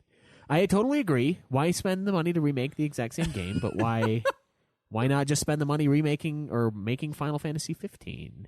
My answer would be to that. Oh, okay. All right. Brad, since you're our guest today, you want to tackle this one first? I mean, what do you feel about the Final Fantasy VII remake or the announcement thereof? Well, I like my little bit of prejudice of remakes is about to come into play here. I'm not a fan of remakes, be it games, movies, anything like that, because it's to me it's the purity of the original and the way it's an art form, just like anything else. It's an art form, and it's the purity of the original that just makes it such a classic and you know it's, and then when you get the remake, yeah, it's a different take on it, And maybe it's nostalgia. Maybe it's this nostalgia of the original. But when you get the remake, I've seen so many shitty remakes over the years that it just doesn't. I don't know. I always come into a remake with a step back for a second. So you just and it's not, it to be that and it way, has or? nothing to do with the battle system. I actually think that's an interesting way to take it. And believe it or not, it has nothing to do with the being episodic. I'm playing through Life is Strange right now. And I don't mind episodic games, but it's just it's the whole idea of the remake. I don't know what to think. I'm sort of as you know, I'm not a fan of 7 to begin with, but still, the remake it was still a good story on its own. But it's the remake. The fact that it is a remake. Okay, all right. So I'm gonna have to agree. I have the same kind of prejudice. I don't like covers, like covering of songs or anything like that. I'm not a fan. When I hear that there's gonna be a remake of Memento, I'm like, why the fuck is there a remake of Memento coming out? Just because, like, the original, it's good. Watch the original, right? And I feel the same way about FF7. Wait, Memento the movie? Memento the movie. There's a remake. Why are they remaking? Okay, because someone has the rights to it and they can remake it. Okay, I'm glad I have it on Blu-ray. Yeah. Okay. Exactly. Like, I have the same sort of feelings there, and I wouldn't mind them just kind of reskinning the exact same game. I wouldn't mind them reskinning FF7, just like Fable Anniversary, and we're talking about this on Nude Clan this week. Fable Anniversary is like a 1-for-1 remake of the original. It just looks better. Oh, way better, yeah. It just looks better. In fact, it still has almost the same voice actors in it, if it doesn't have the exact same voice actors as it did before. It is, yeah. But yeah, that's what I'm cool with, because I love 7 so much, is that I just want them to just upgrade it. That's basically what I want. And so that's what I have a problem with FF7, is that they're going to retcon things. I don't want them to retcon things, because that bugs me. Well, what if they retcon stuff that they fucked up with the original translation, though? What if this is their chance to be like, that's not what it was supposed to mean, this was taken out of context, and the rest of the storylines... I wouldn't know until it happens, honestly, with something like that. Well, I mean, like, maybe the disconnects between some of the 7 spinoffs and 7 are due to a poor translation, and maybe this is a way to kind of fix that. It's not necessarily retconning it. It might be retconning it from our perspective. But so basically what you're saying is they're to sort of put it in sync with the 7 sequels and things that came after. They're doing the whole Star Wars treatment to it. Well, I don't think they have to. That's what it feels like to me. And that's exactly what it feels like to me. They're doing the Star Wars treatment to like it. George Lucas is like, no, I meant this. Yeah, that could be the case. I don't know, and I don't know Japanese, so I can't translate it myself. The best I can do is go onto Daniel Burke's website and check it out. Mm-hmm. And but you know what? Maybe that's what it is. And if that's the case, I'm totally fine with any sort of changes. If it's because the translation was so shitty in the beginning. Now, admittedly, they should have not fucked up on the translation. They should have done their due diligence and made sure we got the actual game. But this is the best they can do. And I mean, he brings up a really good point. We will always have the original FF7, no matter what. Will we? Do we always have the original FF3? No. Okay. How about the original FF4? Do they keep re-releasing the original FF4 since they made the 3D remake? Do you still have FF4 on your PSP? I do, but eventually those things are going to break down, and I'm going to need my fix. It's like FF3. We have never seen the original FF3 in the U.S. True, and other than emulation. When Square Enix has a remake of something, that remake becomes the thing. Yeah, but can still. It's the Star Wars treatment. Yeah. I don't think once George Lucas decides to say, okay, this perfect thing, I'm going to completely break and screw up. That breaking and screwing up becomes canon. Yeah. And I can see where you're coming from, but it's not like Steam is just going to be like, oh, we're going to pull 7 down because there's a remake now. No, it's always going to be available. Admittedly, you're right. The discs will eventually break. I'll play it so many fucking times that I can't play it anymore, but that is still out there. You can still pick it up. Yeah, I guess. So I'm okay. I would like when someone new comes along playing FF7. Yeah. I would like them to play that version. Yeah, that's fine.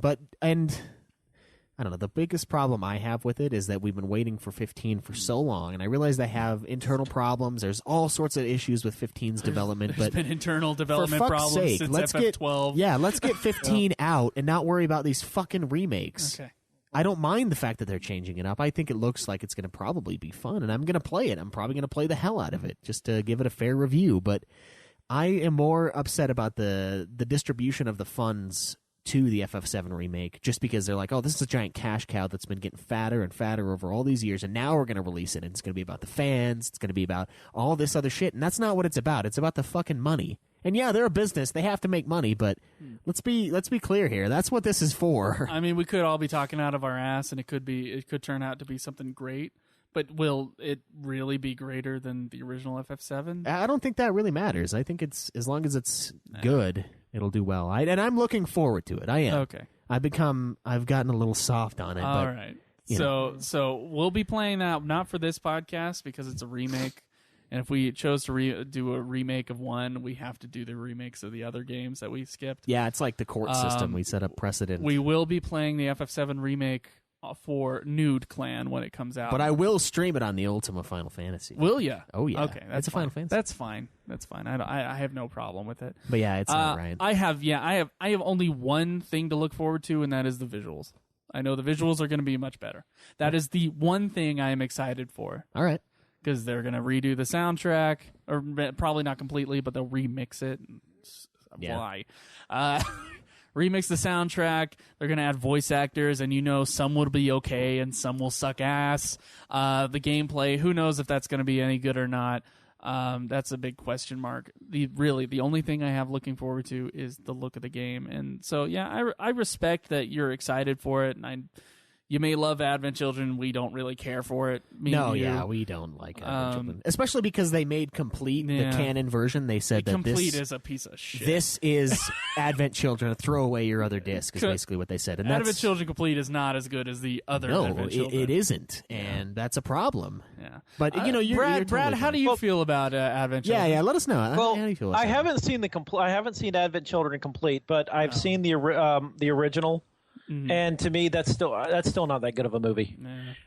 Yeah. Like, I mean, I know as a film it's bad, and I don't think anyone can in their right mind as a fan actually film, say that it's good. Yeah, but how do you feel about like the service it provided? Like the 9 thing, 9 provided a lot of service for the original games, the original players of the games. Do you think 7 9 is did a quality that well? game. But yeah, do you think 7 Advent Children did that for 7 like 9 did for the rest of the series? I mean.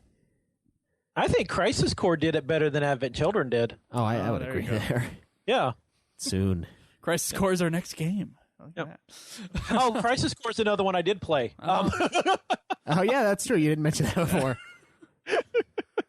Now the truth comes out. Yeah, there you go.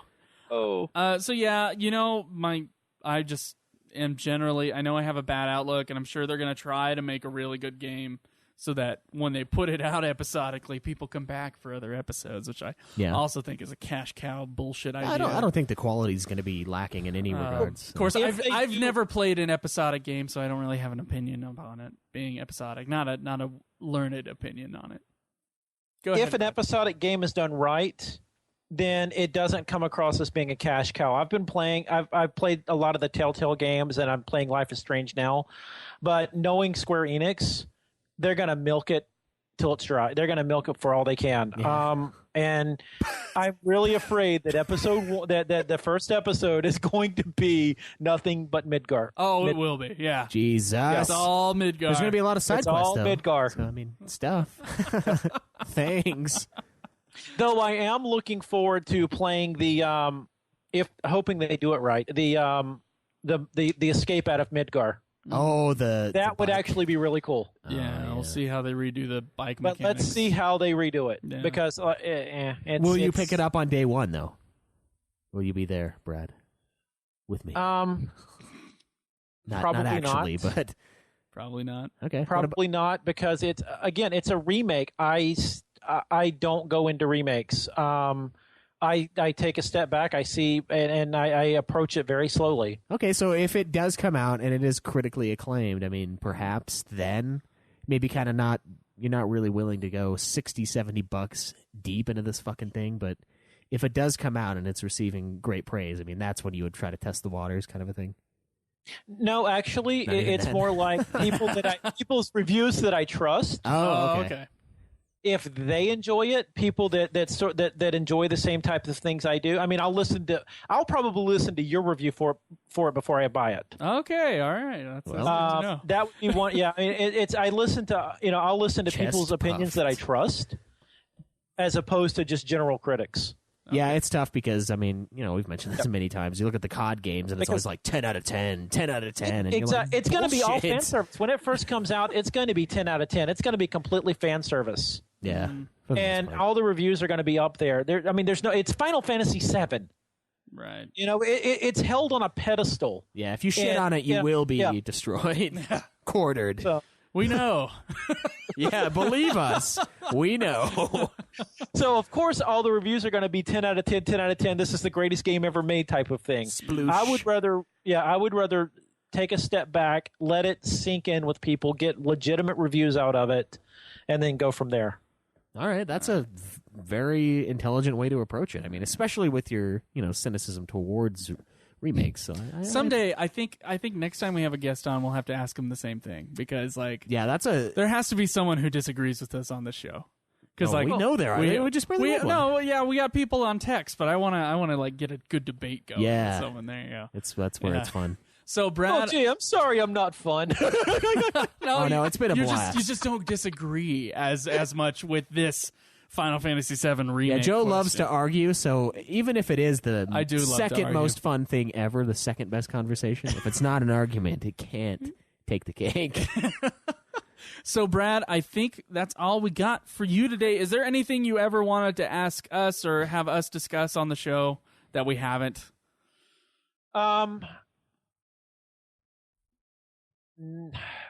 Not really. I mean, I enjoy. I take podcast again. I take podcast or a podcast for what they are.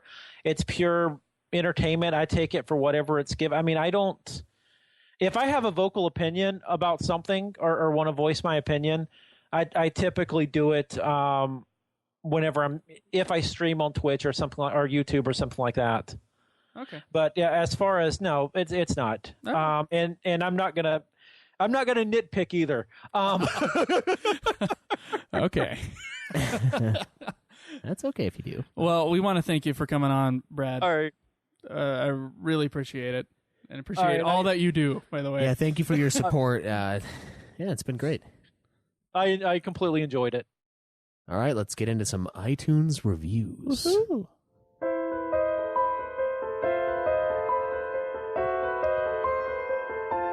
Oh, I love this part. iTunes reviews. iTunes reviews. That was amazing. All right, so we actually have some Stitcher reviews that, we've let a couple build up since we haven't been reading Stitcher reviews. If you are listening to us on Stitcher, go ahead and put them on there. I'll check every once in a while. Yeah, we just forgot it because we never got them before. We did just forgot. You want to go to the one below that first, actually. Did just forgot? We did just forgot, man. And then we'll get a correction segment for that, too. Yeah. You did just got? Not okay. All right, so this is from Etta Fraven. Sorry about your name there. This says, hilarious hosts. It's a 4-star review on Stitcher. 4 out of 5. I listen to these at work, and they provide great entertainment value. I especially enjoy the super sexy swinging fan fiction segments. Yeah. Those are hilarious. Joe's reactions are the best, and his personality works really well with Kaleb's. I really thought these two guys were college students because they sounded really young, but I stumbled upon their Twitch live podcast, and they look nothing like I had imagined. Keep doing what you're doing. Well, we are 2 college students. I am a but, college student. I mean, I guess we look like old haggard Dude, motherfuckers. there was this kid that is at my work, one of my jobs, and he thought I was 46 years old. Really? You do look kind of old. He really thought I was mean, 46 years old. I don't mean to be a dick, but there was that time that guy thought you were Caleb's dad. And that was weird. It was a girl. She was kind of cute, and she thought I was Caleb's dad. Oh, my God. Fat Caleb's dad. That sucks, It was dude. like, he did not get my good looks. Yeah, like, That's dude. You think that came out of this? That was a horrible time. Thank No, you that for was the fucked up. review. Yeah, thank you. We really appreciate it. Our other Stitcher review here is from Diminished Fifth, which is a 5-star reviews, and he only reviewed us 16 days ago. That other one was like from months. It was like 8 ago. months, yeah. Yeah. I stumbled onto this podcast one day after reading something about Final Fantasy XV. Never having listened to gaming podcasts, let alone specific gaming podcasts, this title jumped out at me. Great job picking the title. You're welcome. Thank you. I bet it was Kaleb who came up with the title. I don't even remember. We both kind of worked on it. I think I might have. One of us came up. I know I came up with the Ultimate Final Fantasy podcast part. okay, But I'm not sure who came up with all. We have to re-listen to I episode honestly 1. do not know, and we might. I'm sure, like, we go up our own ass so much on these episodes that it could be possible we actually say who came up with it. But or argued about who came up with it. But I have no idea. It's been so long. Thanks for nothing, Joe. Oh, it could have been me. I don't know. It might have been. It was definitely my idea to do the podcast. Yes. Says, just kidding, man. But on to the review. This podcast does a great job of covering all aspects of the games. I haven't listened to the earlier episodes yet. You can wait on that. But all the ones I've listened to, the format of the show is great. It flows nicely. I am enjoying the play through episodes you guys did. Hilarious yet insightful. Okay, seriously, though. Which of you two is the guitarist, or is that hired out? Lol. Great job with the podcast. Here's to waiting for 15. Well, I mean, when Dave is out of the office for his touring for his CDs, yeah, air let me tell you, quotes. Dave Mustaine of Megadeth. Yeah, and that's when we have Joe come in and just lay down a few Yeah, tracks. you know, and I play I plink a little around a little bit on the guitar. You know, I'm not saying, I got some guitar work on these shows. yeah, I'd say probably about half of it is you. At least yeah. at least half of it And is I know me. You're 0% right. of it's me, so. Yeah, so I don't know where the other 50%'s coming from, but it's cool. All right, well, we do have a couple more here from iTunes. This one's titled The Ultimate, a 5-star review from Up Late Nerd. God, that is tough to read. Thanks for all the hard work y'all put into the podcast. Thanks for all the hard work. Did he add that little thing? No, it's just fucked up looking. Okay. Excuse my texting, y'all. Very entertaining and straight to the point, unlike other podcasts. Oh, God, They're your filled- Texan is awful. They're Schweiss. filled with 30 minutes of banter, swearing before they even touch a subject. Could y'all possibly make a segment of what y'all are up to in 14? Just maybe a quick summary, as I am a budding 14 player. That's more like fucking Louisiana, You're isn't it? going all over the place with that. Also, thoughts on the other Square titles, such as Secret of Mana? Thank you. A Secret of Mana, we will be playing that game eventually on this show. So no you thoughts will yet. get, We haven't touched it. you will get plenty of thoughts on that. And I think I like the idea of a 14 segment. Where are you in 14? Where I was at the end of the 14 review. Same with me. Yeah, we okay. haven't touched it, so that's our update. Sorry, There man. is a link shell. Is it a link shell? What is it called for 14? It's like a group. Well, link shells exist, but I don't know. it's a whatever the fucking group is. There is one for our listeners of our podcast. It's on the Brynhilder server. Yeah, it's called FOUFF. Friends of FOUFF. Ultima Final Fantasy is what the Yeah, and it's moniker run by is. Crinitol, which you should be able to see in one of our episode descriptions on either Final Fantasy XIV or Final Fantasy XI. Yeah, but if not, Just jump type on the that in. forums. You He's should there. be able to find him, add him as a friend, and he should be able to add you to the group. So you can play with other listeners. Yeah, it's a lot of fun, Yeah. and so we have one more review here. Yeah, he says this guy said we missed his review before. I don't know if we did. I don't know. We'll read it though. Yeah. A must for FF fans. 5-star review from Magnum OIK. I stumbled across the show by accident in May and instantly subscribed. I listened to all the main FF game reviews back to back and many in between.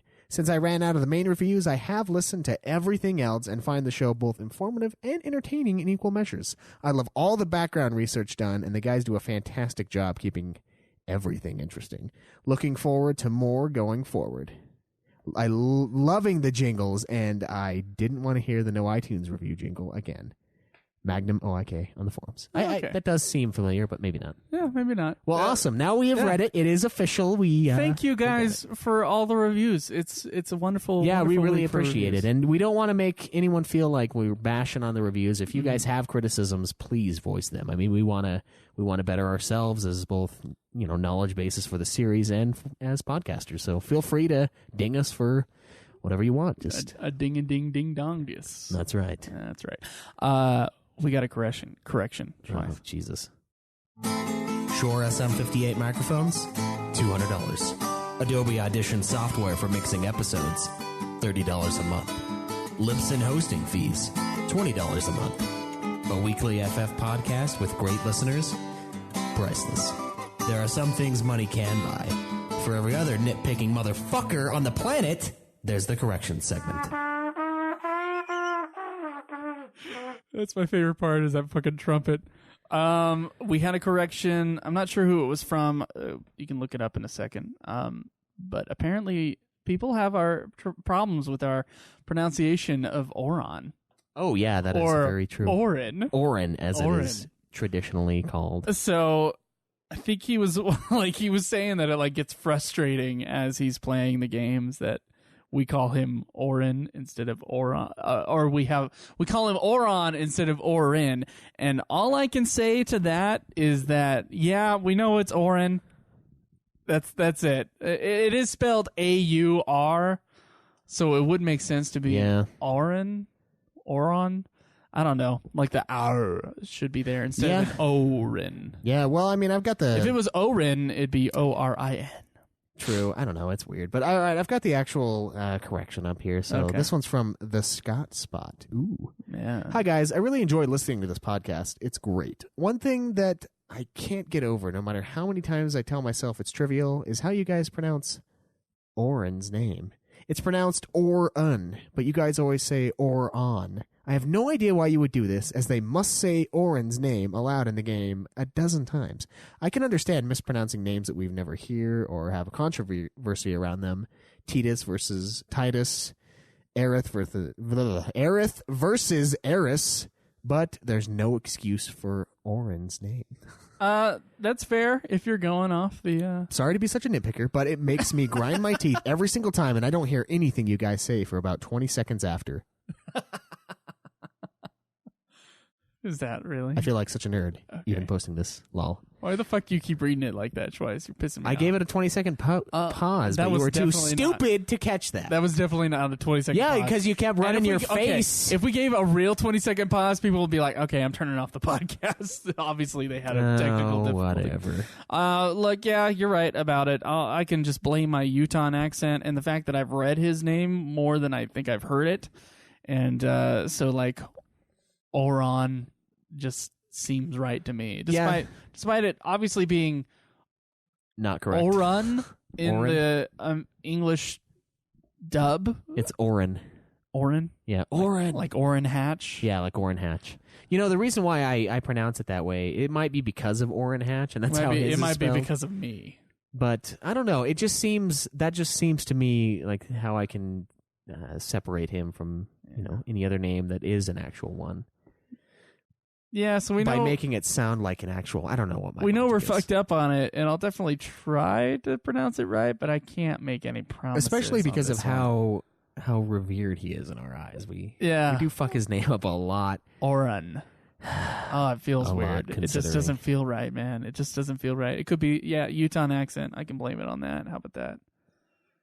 Just say it's our accent. How about you just stop making fun of our accent? Yeah, how dare you? Yeah. No, thanks for the submission, and I'm looking forward to this new segment. age of Orin. Orin, yeah, new Orin. age of Orin. Orin. No, I am honestly looking forward to this segment. I mean, I know some of you guys, it seems like we're being assholes about it, and it is nitpicking. There's no doubt about that. You guys are nitpicking us, but we deserve it. I mean, we want to make sure that the things we're saying are accurate, and if they're not, we can at least learn as a person. I want to be able to, realize, oh yeah, that is something stupid that I said. I now realize and remember that, it's Orin. Watching the video, I'm like, yeah, that's right. I don't know why I say it that way. So it's a learning experience, and makes us look like less assholes. Hopefully, if we Or If you change more. it, hit the- Or more. Or more, yeah. Or more. Who knows?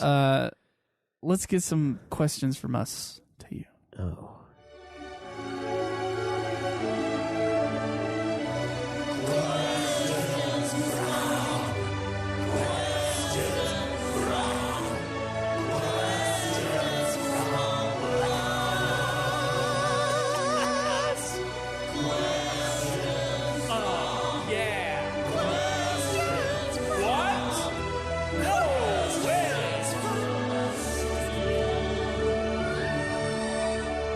You okay there? I was getting really into it there for a okay. moment. All right, so last week I threw a curveball at Joe and asked, what piece of Final Fantasy media would you guys like to see us play a drinking game to? Right to the face. That was the curve. Any of the films associated with the series will count. We can come up with the stipulations behind the drinking, but are open to suggestions. So what Final Fantasy game or Final Fantasy movie or TV show, I guess, Yeah, there's the one. are we going to watch drunk and live stream for people? All right, so let's see what people said. Gabranth said, watch Advent Children and take a shot/guzzle every time you hear the word mother. Oh, Jesus Christ. Okay, Gamut Stark says, drink a bottle of tequila every time someone asks you if you're going to play Chrono Trigger. Okay, we've died many times over. Shinru. We're going to play the fucking game. Okay, thank you. I had to get that out of my. Thank you for that deafening experience. You're welcome. Shinru says, I know you guys need to finish Final Fantasy Unlimited, but I have the perfect one. At the height of his FF fame, Yoshitaka Amano branched off from artwork after FF8 and got an acting job in the movie New Rose Hotel, inspired by William Gibson's Okay, that's not a bad idea. book of the same name. He plays Hiroshi in the movie. The movie received average reviews, like 5 out of 10. That's a little below average, but a must-watch for FF fans, no? It has Christopher Walken, Willem Dafoe, and Asia Argento. We know this, and we have seen it. It looks awesome, but Not actually seen the movie, but seen. no, we've seen that it exists. Yeah, I remember Shinru gave it to us a long time ago. Yeah. So this is Yoshitaka Amano's first and only movie he has ever acted in. Fun fact, this is the only time a person involved with Final Fantasy has ever acted in a movie. Nomura, Toriyama, Uematsu, Nojima, Tabata, Sakaguchi, etc. have never acted in any movies, so Amano is unique. Lol. And so he suggests a drinking game going along with that movie. Yeah, it's Okay. drink every time Christopher Walken goes on a monologue or mumbles. No. Drink every time Hiroshi shows up or speaks. Drink every time money is brought up. Drink every time the black suits show up. Drink every time people are wearing red or white clothes. And drink every time there is something sexual. Just something sexual. Yeah. Ooh. All right. Treadwood here said, enjoyed Gabranth's idea. My initial reaction was every time a character in Final Fantasy VII Advent Children makes the sound. Maybe incorporate a few ridiculous things in Advent Children, such as the two above. Every time you hear the remnants leather squeaking or Laws crying. Oh, geez, dude. I think we would die less. Yeah, with I think that you. one. Well, maybe. Like if we actually did shots to that one, because I think there's a drinking game out there that has to be done with beer with Advent Children, because otherwise you will die. But you can do a guzzle, as Gabranth said, a guzzle of beer every time. We'd have to do a shot. We'd have to do something measured. Or we did, yeah. A guzzle is not healthy. All right, so Jake has one. This is the last submission. Come on, guys. Come on. It says, take a drink every time they do a quick jump cut in Advent Children. Die of alcohol poisoning, and we'll send Square Enix the coroner's bill.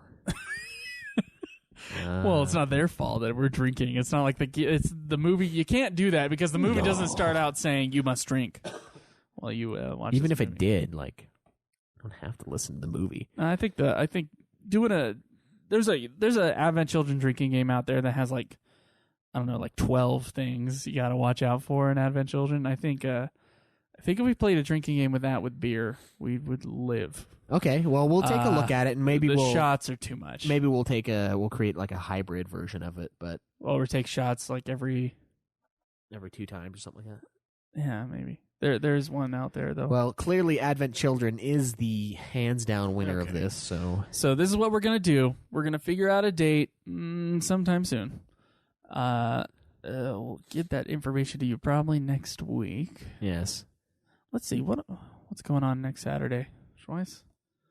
Nothing really, I don't think. I don't know. Let's see. Wait, Saturday, what's the date next Saturday? Is that the 27th? Yeah, that'd be the 27th. Okay. You want to do it then? Let's do it Friday before the 27th. What, do you have that day off? I have Saturday off, but if we do Friday night, I get off work at about 10:30.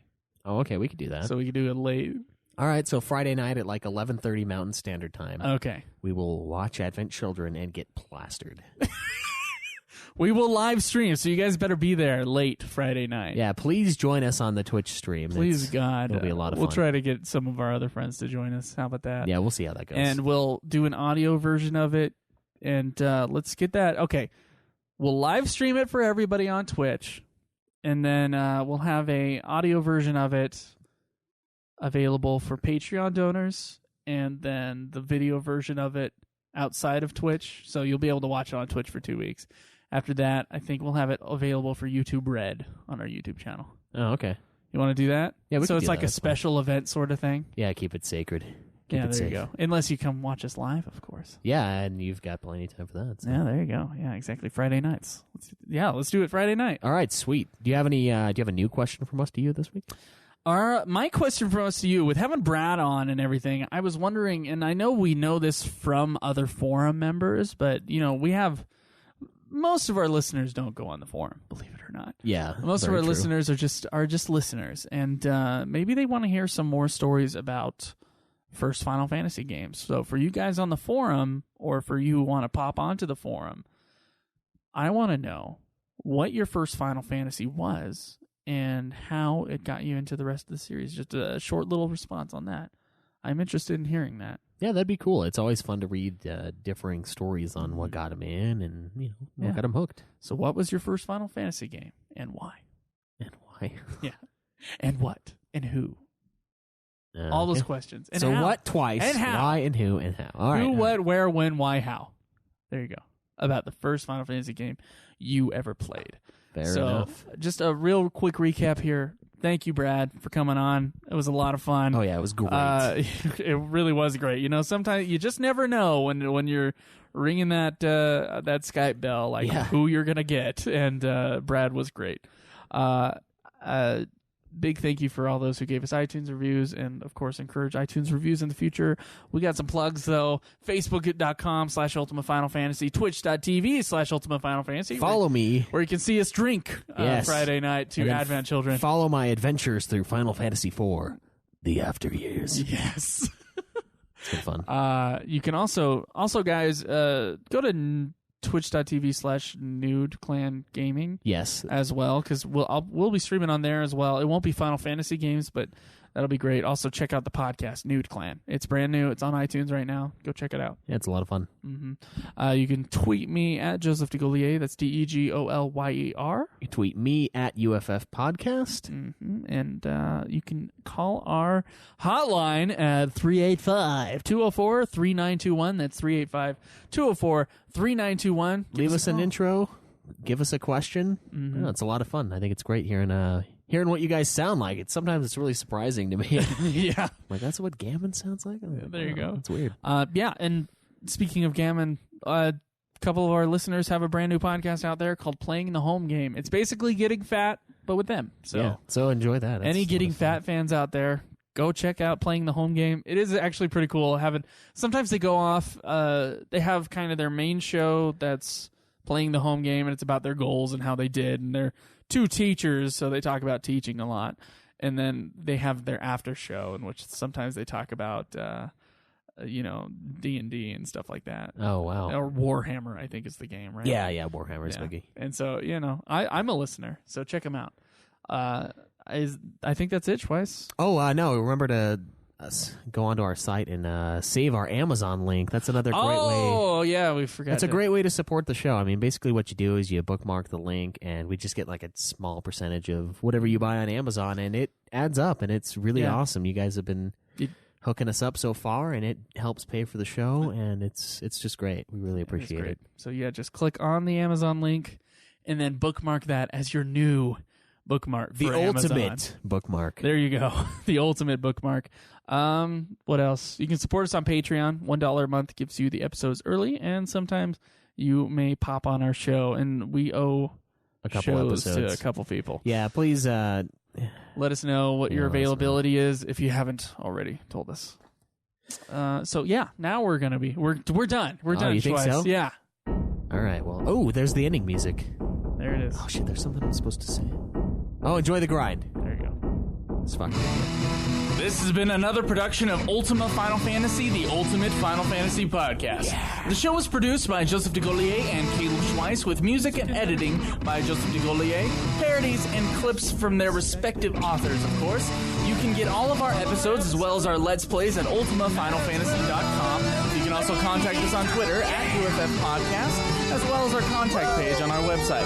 Be sure to subscribe and review our podcast. Your reviews may get read on the show, and look forward to the next episode of Ultima Final Fantasy, the Ultimate Final Fantasy Podcast.